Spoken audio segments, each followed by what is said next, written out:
Então assim, minha gente, já que o mapa mental é um tipo de fichamento, síntese sobre um determinado tema, então a ideia do mapa mental é que você tenha uma imagem panorâmica sobre um assunto, você consiga abordar, abarcar, aprender, né? Aprender vem disso, né? Aprender, pegar para si, prender um assunto, um tópico de estudo para si mesmo.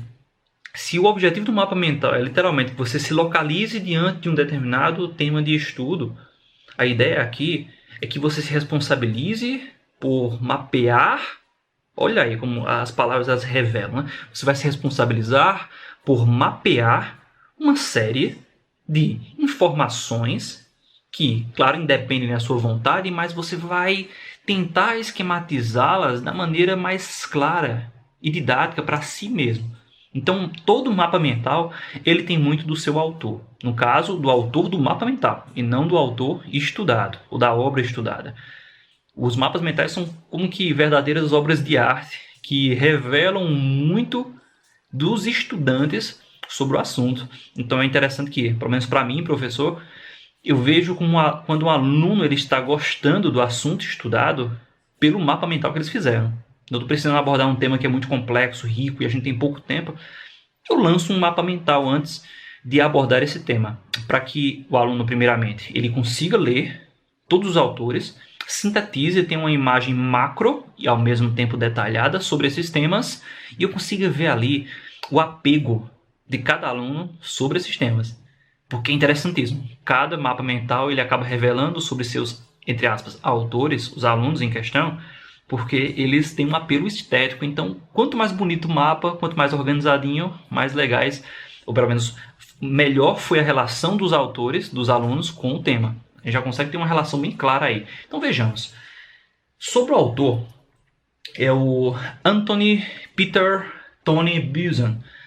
Meu inglês ele vai pecar aqui, gente, mas esse aqui foi o principal autor que formulou a ideia de mapa mental, por mais que essa suposição, esse conceito já esteja dado no fichamento, no esquema geral, no resumo, mas o cara que vai sintetizar todas essas ideias numa só é o Anthony Peter Tony Buzan. É um cara que morreu ano passado. Ele nasceu em 1942, mas morreu ano passado, no ano de 2019. Ele é um psicólogo inglês muito preocupado, né, que dedicou sua formação, toda a sua vida à organização das informações, à receptividade informacional. Então, é um cara que se dedicou pra caramba a essa questão de como nós aprendemos e o que melhoraria, o que ampliaria o nosso aprendizado diante do mundo. Então, ele vai elaborar aí o conceito de mapa mental. Existem duas obras básicas relacionadas a esse tema. Ele tem um monte de obras publicadas, nenhuma delas foi traduzida, por mais que esse tema ele já tenha sido estudado por vários pesquisadores, inclusive pesquisadores aqui no Brasil, e é extremamente bem utilizado no dia a dia dos professores. Mas as duas principais obras é a The Mind Map Books e How to Mind Map.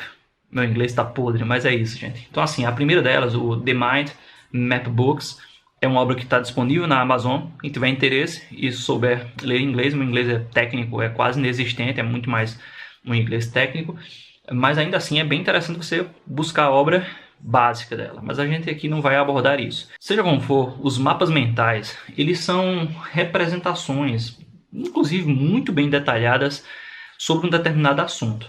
Então, existem algumas coisas aqui, por exemplo, a ideia de que os mapas mentais nos possibilitam ilustrar o assunto, né? Como se você estivesse pincelando para sua mente uma série de detalhes que, em um estudo abstrato, um estudo geral, simplesmente técnico, eles passam despercebidos. Como você vai ser o próprio responsável por elaborar o seu mapa mental, você pode detalhá-lo, projetar nele uma série de figuras, imagens, rascunhos, né? Linhas, cores, que lhe sejam agradáveis. E que no final das contas a sua mente ela vai conseguir lembrar e memorizar as informações desse estudo de maneira muito mais facilitada do que um estudo tradicional, abstrato, desprovido de cores, que muitas vezes se perde no caos de informações. Então assim, até aí a gente só falou sobre a ideia geral que envolve um mapa mental. Eu trouxe aqui alguns exemplos de mapas mentais, mas a essência seria você colocar em prática. os mapas. Então nós temos algumas orientações iniciais para você começar a colocar em prática essa elaboração de mapas mentais. Por que eu digo inicial? Porque minha orientação aqui seria o seguinte: inicialmente, faça um mapa mental de acordo com essas linhas diretrizes básicas. Por exemplo, todo mapa mental ele parte de um centro. Você está estudando, por exemplo, Descartes, vocês vão ver aqui, estudando Kant, estudando Nietzsche, estudando Platão. Então você vai colocar lá filosofia platônica, filosofia cartesiana, filosofia kantiana, exemplo. E a partir desse centro, você vai riscando e traçando diretrizes que vão dar em conceitos periféricos do tema geral, mas que lhe possibilite ter uma imagem ampla sobre tudo que está em discussão. E a partir desses centros periféricos, você vai ramificar ainda mais o assunto, o estudo em questão. Mas vejamos. Então, as primeiras indicações para você elaborar um mapa mental de maneira bastante livre, mas ainda segundo essas diretrizes. A primeira delas é isso, partir do centro, lá no seu caderninho, numa folha, numa cartolina, como eu já vi, coloca o tema central, literalmente, no centro, já está dizendo, né? Tema central. E utilizar-se de canetas coloridas. Isso aí são diretrizes do próprio autor, o Buzan. No caso, você vai usar canetas coloridas para, a partir do centro, e utilizando-se aí das fontes que lhe sejam agradáveis, você começar a abordar, por exemplo, filosofia kantiana, ética, filosofia kantiana, epistemologia, filosofia kantiana, religião. Então, cada um desses temas periféricos fazem referência ao tema central, filosofia kantiana, um exemplo aqui. E a partir de cada um desses centros periféricos, ou seja, aquelas temáticas que vão rondar o tema central, você pode ainda ramificar ainda mais o seu mapa. Então vejamos essas orientações iniciais. Nós temos um único centro, parte sempre desse tema central. Depois utilizar-se de canetas coloridas para indicar os temas periféricos que vão rondar o tema central. E em última instância, essa análise, essa estrutura, essa metodologia, ela pode se aplicar ao estudo de qualquer tema, de qualquer obra, de qualquer problemática. Então serve para matemática, serve para física, serve para filosofia, sociologia, história, não importa. A ideia é que você consiga organizar o seu estudo a partir de um processo de autolocalização. É por isso que o nome é mapa mental.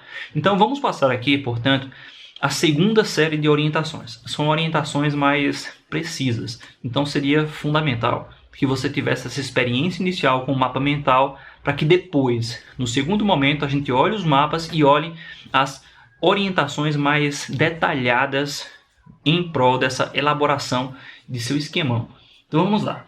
No segundo momento, gente, nós poderíamos citar aqui, olha, utilizar-se pelo menos 3 cores, isso aí são orientações do próprio autor na elaboração de um mapa mental, utilizar-se pelo menos de 3 cores na elaboração do seu mapa mental. Então quanto mais colorido, melhor, porque cada ramificação que vem do tema central vai fazer referência a um desdobramento do assunto. Segundo, utilizar-se de imagens, símbolos, códigos e dimensões em todo o processo de elaboração do mapa. Por quê? Porque a ideia aqui é você conseguir associar, por exemplo, o tema moralidade em Kant. Aí coloca lá um bonequinho fazendo uma boa ação, ou qualquer coisa que chame a atenção, chame a sua mente, a atenção para a sua mente em relação ao tema. Vai estudar teoria do conhecimento em Kant, epistemologia.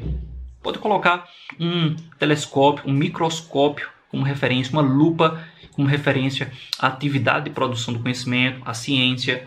No terceiro momento, utilizar sempre de palavras-chave e escrevendo essas palavras-chave com letras maiúsculas, colocando cada palavra-chave sozinha, justamente ao rondar o tema central. Vejamos aí, ó.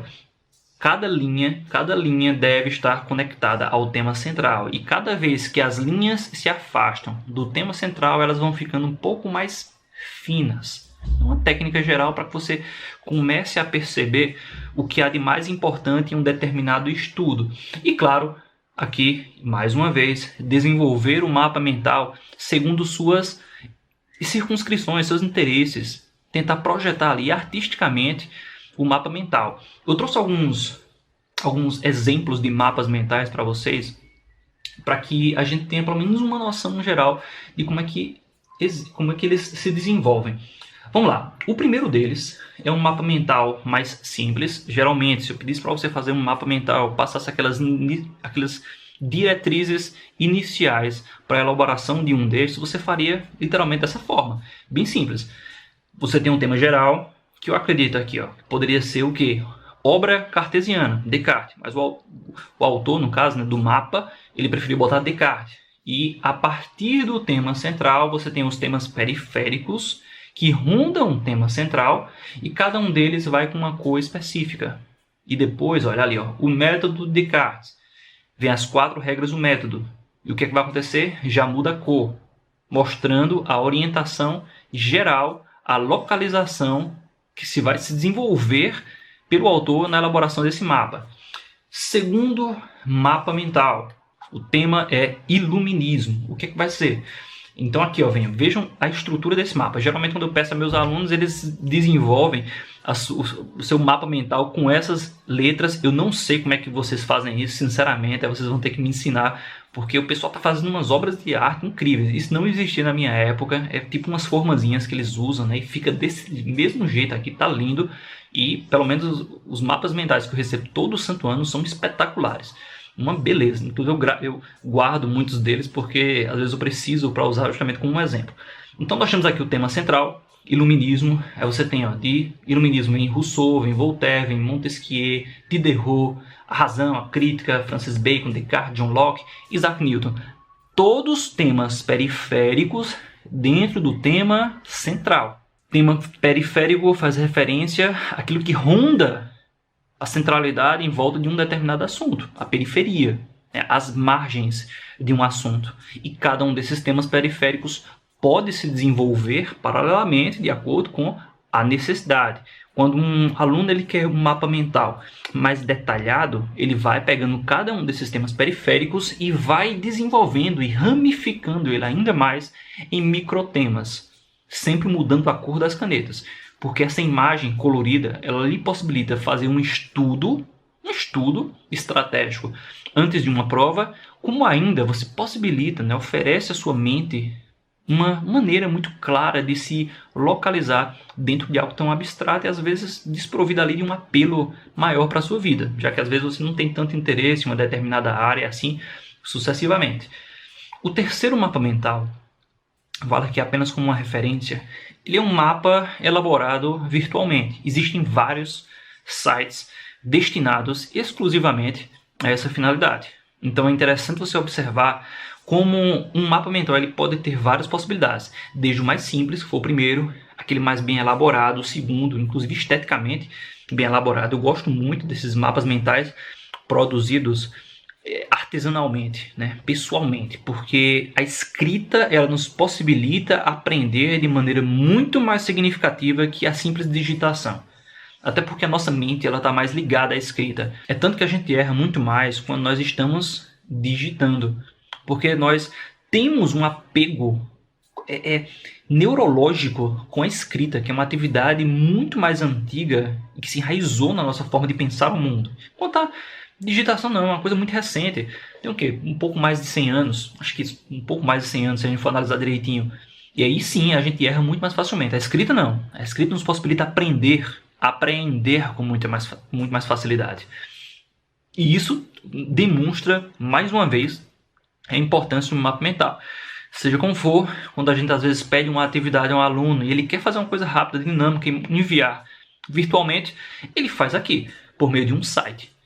Por meio de uma atividade bastante lúdica, bastante eficiente, que são sites especializados que inclusive nos possibilitam sim ali inserir alguns gráficos, algumas figuras e símbolos que indicam um processo de memorização e estetização da atividade, né? Ou seja, você tornar a coisa atrativa esteticamente. Ainda assim, eu prefiro que o mapa mental seja feito manualmente, para que você consiga assimilar ao máximo os frutos dessa atividade, que é tão rica. Beleza? Mas é isso, gente. Qualquer coisinha, entra em contato e a gente vai tirando as dúvidas. Até mais. Fala, pessoal! Deixa aqui o seu like, se inscreve em nosso canal, segue o nosso Instagram e acesse o nosso site.